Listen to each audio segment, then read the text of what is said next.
Sierra de Historias, con Alberto Garín.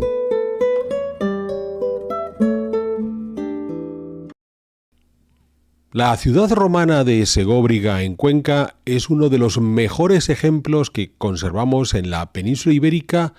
del urbanismo de ese imperio romano. Con todo, Segóbriga reúne una característica muy singular. Llegó a ser una urbe realmente exitosa, pero que dependió de una producción minera muy curiosa, el lapis specularis, ese yeso transparente que se utilizó sobre todo para las ventanas en la construcción romana y que fue exportado por buena parte del Mediterráneo occidental y en algunos casos hasta el Mediterráneo oriental. Eso provocó que Segóbriga creciera de manera notable, reuniendo los edificios más apropiados de toda ciudad exitosa. Templos alrededor del foro, teatro, anfiteatro, termas, el circo, pero que se vinieron abajo, dejaron de emplearse cuando la ciudad entró en crisis con el fin del mercado del lapis specularis. Es cierto que a pesar de todo, Segóbriga fue capaz de resistir durante la antigüedad tardía, siendo aún una sede episcopal del mundo hispanogodo,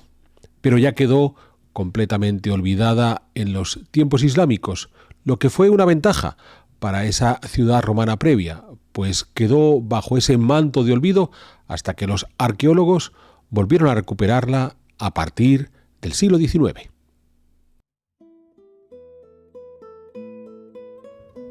El sitio arqueológico de Segóbriga se encuentra ubicado en la submeseta sur, en la cuenca del río Guadiana. La provincia de Cuenca, concretamente, no lejos de la localidad de Saelices, a unos pocos kilómetros de la villa de Uclés y a unos cuantos kilómetros más de la ciudad de Tarancón. En concreto, Segóbriga se situó en el borde entre la Serranía y la Mancha, en ese límite que se dio entre la cultura de los celtíberos, a la que pudo pertenecer la propia Segóbriga, y la de los carpetanos, que ya se extendían por esa llanura manchega. Se encuentra ubicada Segóbriga en lo alto de una colina conocida como Cabeza del Griego, a unos 850 metros sobre el nivel del mar, bañada en uno de sus costados por el río Cigüela, uno de los afluentes del Guadiana. Hablábamos antes de esa presencia celtíbera. Segóbriga pudo ser un oppidum, ese tipo de establecimiento en alto que era utilizado por estos celtíberos de forma episódica, ya fuera frente a enemigos que los acosaban y les obligaban a abandonar las granjas, las instalaciones agrarias en la llanura y refugiarse en ese oppidum, ya fuera porque sencillamente subían a lo alto de la montaña, donde podían tener algunos espacios sagrados en torno a los cuales se reunía la comunidad. Porque al final, la parte productiva más importante de este mundo prerromano, de este mundo celtíbero, era esa llanura que vemos que se extiende alrededor de Segóbriga y que podía tener una función agrícola, en muchos casos una producción vinculada a la alimentación de los ganados que podían trashumar por esta zona. En ese sentido, hasta hoy sigue siendo tierra de ovejas, como demuestra el queso de oveja de la región de muy buena calidad. Pues bien, ese oppidum, en un momento dado, allá a finales del siglo I a.C., siglo I después de Cristo, se convirtió en una verdadera ciudad romana, que es lo que hoy podemos ver entre sus ruinas, pues mayoritariamente son de esta época de esa ciudad romana. Obviamente, como toda buena ciudad romana, una de las primeras necesidades que tenían era la de garantizar el abastecimiento de agua que permitiera a estos romanos, a estos hispanos romanizados, vivir de forma permanente en lo alto de la colina. Esa ausencia de agua constante era una de las limitaciones que tenía el oppidum celtíbero. Y el acueducto, ese acueducto que nutría de agua a Segóbriga, ha sido localizado en varios sectores, la mayor parte de ellos con carácter subterráneo, y es cuando los arqueólogos han ido rastreando el territorio cuando han podido localizarlos. En algunos casos, localizaciones ya realizadas previamente por los agricultores con sus arados y sus tractores. La parte del acueducto que pudo estar elevada, esa debió ser saqueada durante siglos, por ejemplo, para la construcción de la localidad de Saelices. En cualquier caso, cuando recorremos ya la parte alta de la ciudad de Segóbriga, nos encontramos unos cuantos depósitos, unos cuantos decantadores, que era hasta donde llegaba el agua que era abastecido por ese acueducto,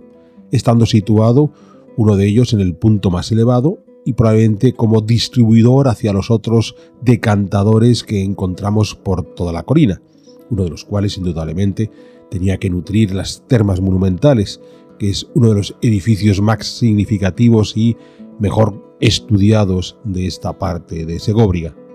La presencia de esos decantadores, insisto, nos están hablando de la consolidación de Segóbriga como ciudad romana, sin lo cual habría sido realmente difícil la existencia de esa ciudad.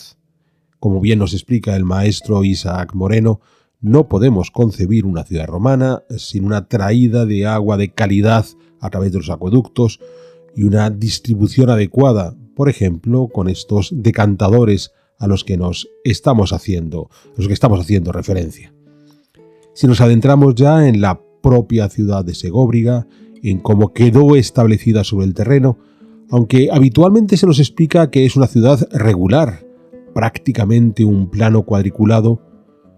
no es del todo cierto, pues si observamos con atención cómo están organizadas las calles, que ya los arqueólogos han descubierto, vemos que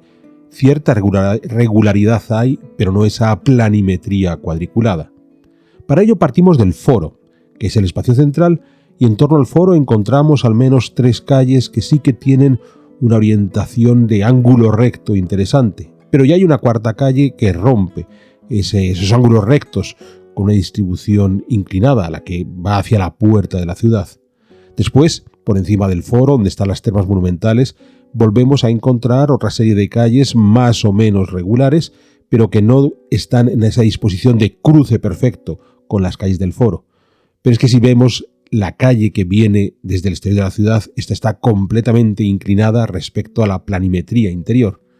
No ha de sorprendernos. Estamos urbanizando una ladera de la montaña y los romanos inteligentemente en algún momento tenían que aprovechar las curvas de nivel para garantizar que era posible establecer esa traza urbana. De modo que no nos obsesionemos por buscar una planimetría absolutamente cuadriculada, porque probablemente nos vamos a equivocar. Y en torno a ese foro, los edificios propios del lugar. Un criptopórtico, que veremos después, la basílica, el templo, es decir, los edificios propios de una ciudad romana más allá de la regularidad de la traza, y los otros lúdicos, las termas, inevitablemente, bien abastecidas por el agua, el teatro, el anfiteatro, y ya fuera de nuestra imagen, incluso el circo, que quizás no llegó a completarse, pero que también tenía un papel importante en la ciudad. De forma tardía, y volveremos más sobre ello según avanzamos en este vídeo, se construyó una muralla, y quiero insistir en esta idea de que es tardía, pues por lo general se consideraba, por los arqueólogos que tradicionalmente habían excavado Segóbriga, que era una muralla contemporánea al resto de estructuras, por tanto en torno al siglo I, siglo II después de Cristo.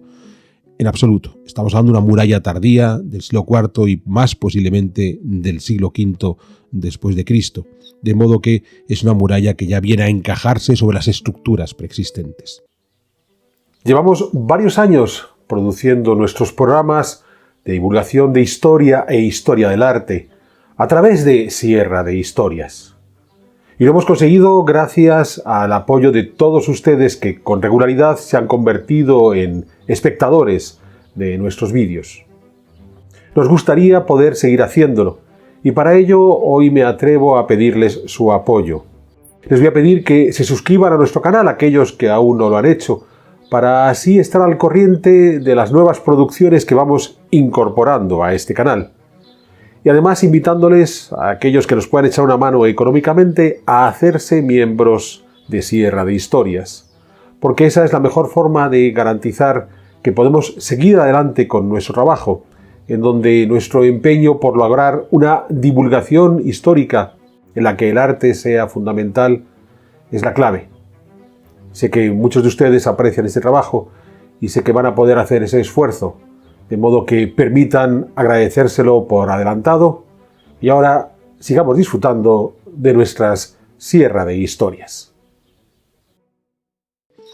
Mencionaba la existencia de un criptopórtico que lo que conseguía era generar una buena plataforma en relación al foro. En ese sentido, en esa obsesión por conseguir la calle, entre comillas,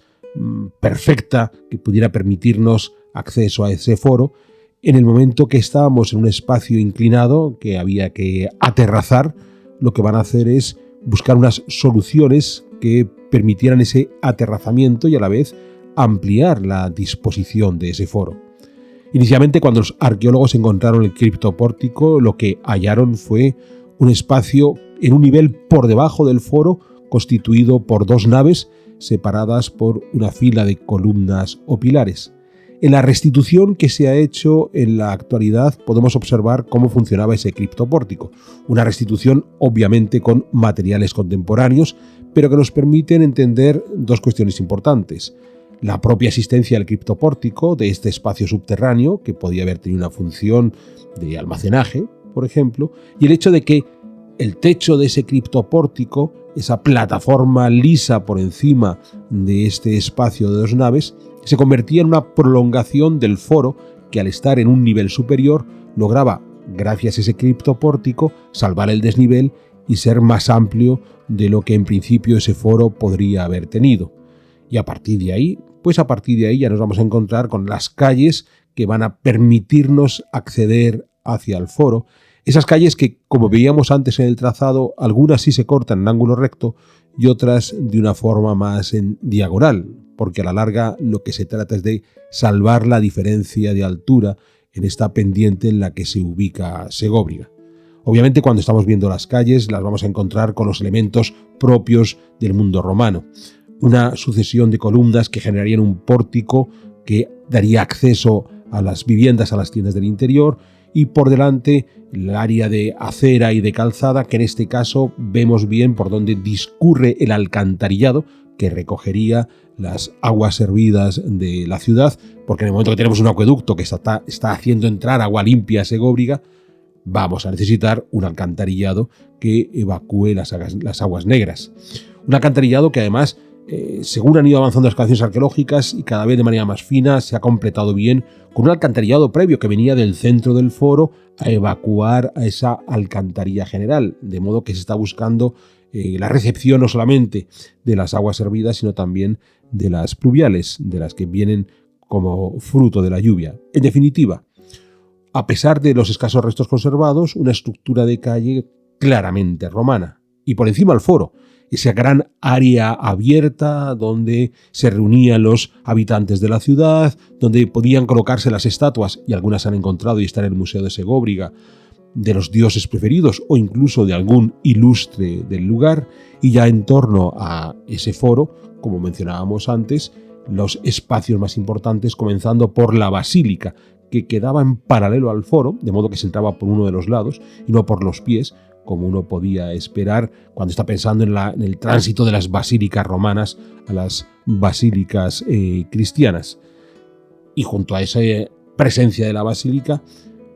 otros edificios. En esta restitución vemos bien esa ubicación de los diferentes elementos, bien la basílica al fondo, una serie de tabernae o tiendas por los lados, tanto por la calle que en pendiente accedía hasta el foro como ya en el propio foro, e incluso por encima del criptopórtico podía haber una nueva serie de tiendas, si no es que había incluso una segunda basílica. Muy llamativo porque en la restitución vemos que el foro queda completamente cerrado, de modo que la basílica debía tener algún tipo de pasaje que permitía acceder al lado opuesto, si no tenían que rodear toda la ciudad para transitar de un sector urbano al siguiente. Se completaba este área del foro con la presencia de un templo, este sí perpendicular hacia el foro y la calle en pendiente que accedía al mismo. Hay una interpretación nueva que considera que a lo mejor estamos ante otro espacio vinculado a la actividad comercial mercantil de Segóbriga y que este no sea en realidad un templo. No terminamos de entender esta nueva interpretación porque en realidad es de los edificios que de todo lo que los arqueólogos han encontrado es el que más aspecto de templo, estos típicos templos dedicados al culto imperial, por ejemplo, o a los dioses más propios del mundo romano, comenzando por Júpiter, podía tener ábside al fondo, nave central, naves laterales y ya digo, bien en perpendicular al foro para permitir el acceso del mismo. Y junto a ese espacio del corazón de la ciudad que es el foro, los otros espacios lúdicos que inevitablemente formaban parte de las ciudades romanas y que en el caso de Segóbriga son realmente destacados porque gracias a haber sido construidos en la pendiente, el teatro y el anfiteatro se conservan en una gran extensión, lo que nos permite ver cómo funcionaban estos espacios, insisto, lúdicos pero tan habituales en el mundo romano.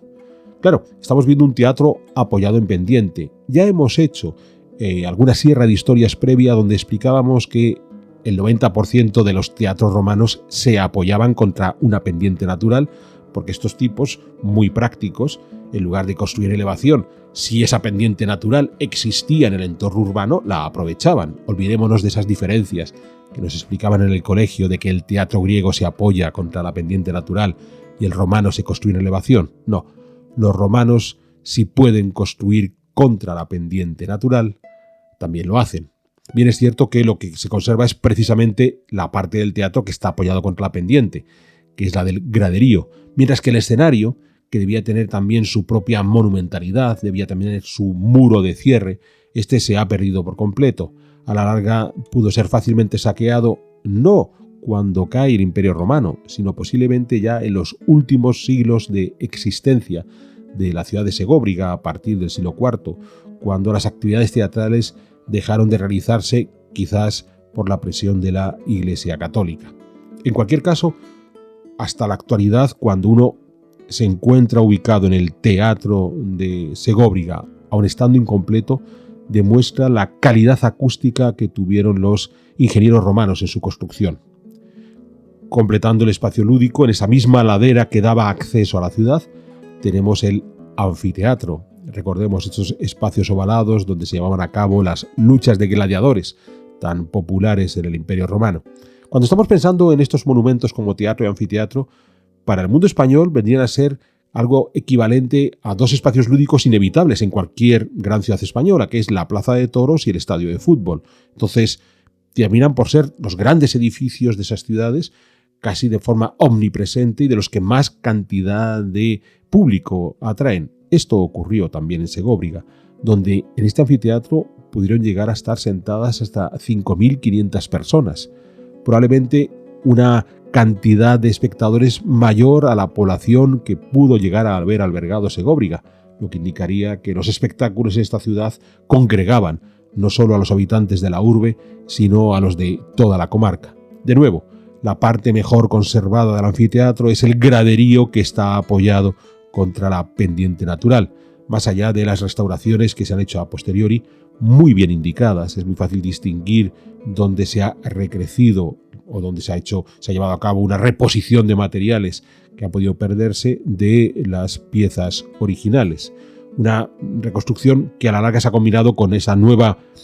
empeño de restauración donde ya se han incluido materiales contemporáneos, sobre todo de carácter metálico. Completan este conjunto de los grandes edificios públicos lúdicos una serie de termas. Hay una justo, unas pequeñitas detrás del teatro, pero los más interesantes están por detrás de ese templo que veíamos que miraba al foro. Son las llamadas termas monumentales, que comenzaban teniendo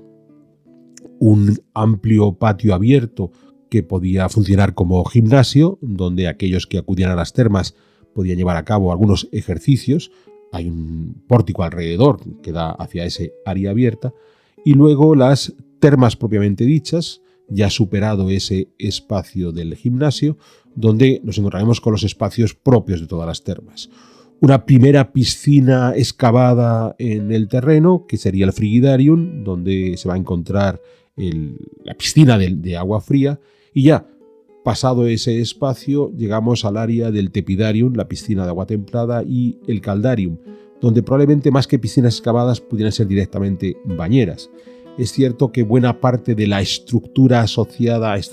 al Tepidarium y el Caldarium son las que hoy forman parte de la ermita que corona con un culto tradicional la parte superior de Segóbriga. No ha de sorprendernos. Recordemos que las termas, y lo vemos en la mismísima Roma,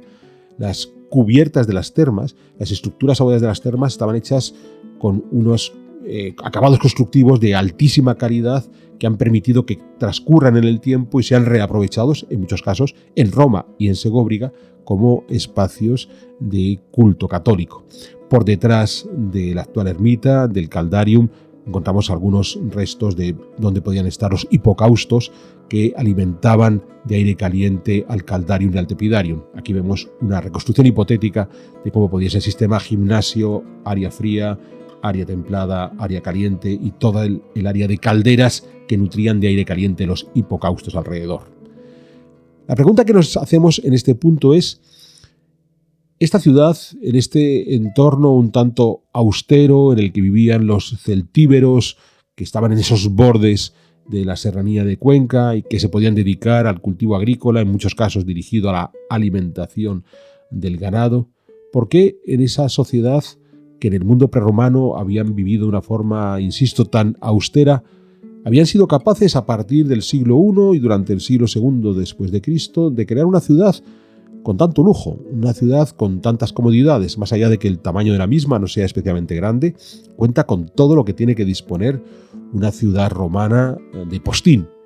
Y la respuesta es muy sencilla, es un material muy particular, el lapis specularis, un yeso transparente que se localizaba en una cantidad de minas en un entorno amplio, en torno a 100 kilómetros alrededor de Segóbriga. Segóbriga se convirtió en la capital mercantil de ese lapis specularis, del que en la actualidad algunas de las minas que ya los romanos emplearon, como la que tenemos, la mina de la Mora Encantada en Torrejoncillo del Rey, está musealizada y podemos recorrer las galerías que se conservan desde ese tiempo de los romanos y que fueron las que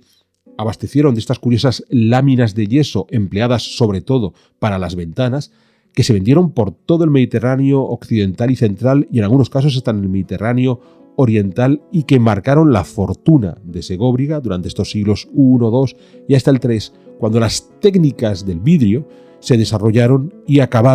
fueron la principal competencia que acabó con el lapis specularis. A partir de ese momento, Segóbriga entró en crisis, estamos hablando del siglo III, no solamente es la crisis genérica del imperio, sino una muy específica de Segóbriga, y entonces es ahí cuando empiezan a abandonarse estas instalaciones lúdicas durante el siglo IV, finales del siglo IV sobre todo, y cuando construyen la muralla que mencionábamos antes. Isaac Moreno ya ha señalado cómo el aparejo de esta muralla no es el aparejo propio del siglo I, es un aparejo tardío. Pero es que además, y este es mi aporte al estudio de la muralla está rodeando estructuras preexistentes, en este caso el teatro y el anfiteatro, de modo que inevitablemente tienen que estar hechas a posteriori y además cuando el teatro y el anfiteatro hubieran empezado a ser desmontados, porque si no el enemigo habría podido subir por el graderío y asaltar la muralla, de modo que la muralla es posterior al abandono de ese teatro y de ese anfiteatro en cuya destrucción pudo contribuir para construirse la propia muralla. A partir de ahí, la ciudad de Segóbriga va a tener una vida un tanto menos exitosa que en esos siglos I y II asociadas al lapis specularis, si bien cuando llegan los visigodos y se consolidan en la península ibérica desde la primera mitad del siglo V, Segóbriga va a ser una de las sedes episcopales de ese reino hispanogodo y va a mantener esa sede episcopal hasta ese final del reino hispanogodo. Será ya con la llegada de los musulmanes cuando Segóbriga desaparezca completamente como ciudad y solo tengamos un pequeño resto de un castillito en lo alto islámico, en lo alto de Segóbriga. Asociado a ese mundo hispanogodo, se ha hecho la excavación de una gran basílica muy interesante a las afueras de la ciudad, muy cerca de una de las calzadas que llega a la misma, lo que no ha de sorprendernos. Por higiene, los romanos enterraban fuera de las ciudades, a la vera de esas calzadas, de modo que era muy fácil construir iglesias cristianas a las afueras de las ciudades sobre esas necrópolis preexistentes, porque algunos de los santos y mártires de la primera iglesia cristiana podían estar enterrados en esas necrópolis. Lo que hacían era colocar, para que fuera tierra santa, colocar las iglesias encima. Pero además es una basílica muy interesante porque, aunque en la excavación, o lo que ha quedado tras la excavación, se ha eliminado buena parte de los restos, por los dibujos que conocemos de esa excavación, sabemos que estamos ante una iglesia que disponía de una nave central, sus naves laterales, que se dirigían hacia una cabecera semicircular con dos pequeñas capillas a cada lado, es decir, esa triple cabecera propia de la liturgia hispana de este reino hispanogodo, una liturgia hispana que se mantuvo aún en el mundo asturiano, llegaría a la liturgia romana ya para el siglo XI y que se caracteriza por esa multiplicidad de cabeceras para un rito más alambicado, este hispano imitando ritos orientales, que el de la liturgia romana. Ya digo, la pena está en que el resultado final de la excavación de la Basílica de Segóbriga no permite hacer una lectura del espacio litúrgico tan evidente y hay que apelar a los planos que se fueron elaborando a medida que se llevó a cabo esa excavación. Sobre todo porque en esa triple cabecera hay una serie de añadidos, una serie de capillas funerarias de algunos de los obispos que gobernaron esta diócesis de Segóbriga durante este mundo hispanogodo. En cualquier caso, es interesante porque cuando queremos rastrear cómo funcionaban estas iglesias de liturgia hispana, esta de Segóbriga es de las que nos puede ofrecer una mayor cantidad de información. A la larga, fue sede episcopal. Llegados a este punto, hemos de entender que Segóbriga es uno de los sitios arqueológicos más interesantes que tenemos en la meseta del mundo romano, porque gracias a esa situación privilegiada de ser la capital comercial del lapis specularis, del yeso transparente, fue una ciudad que, pese a sus relativas reducidas dimensiones, llegó a reunir todos los elementos propios que podemos esperar de las ciudades altoimperiales romanas,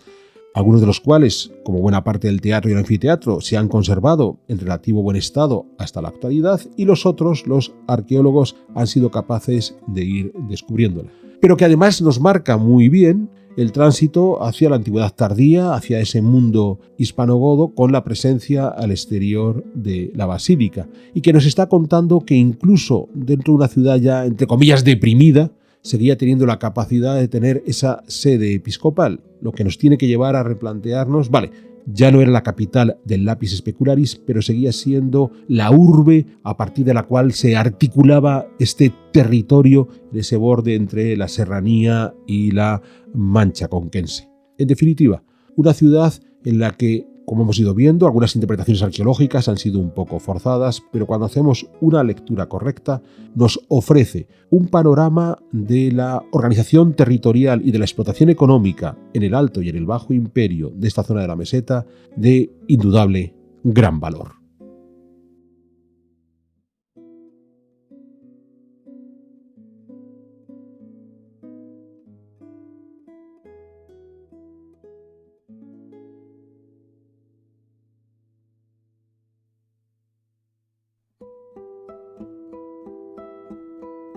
¿Quieres incorporarte a la comunidad de Sierra de Historias?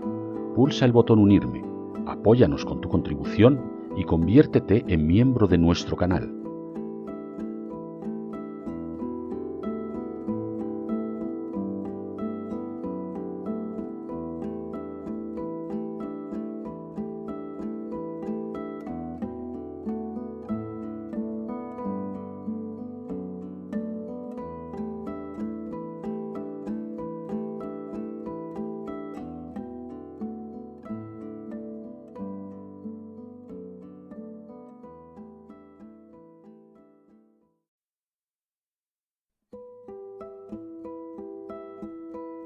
¿Quieres incorporarte a la comunidad de Sierra de Historias? Pulsa el botón Unirme, apóyanos con tu contribución y conviértete en miembro de nuestro canal.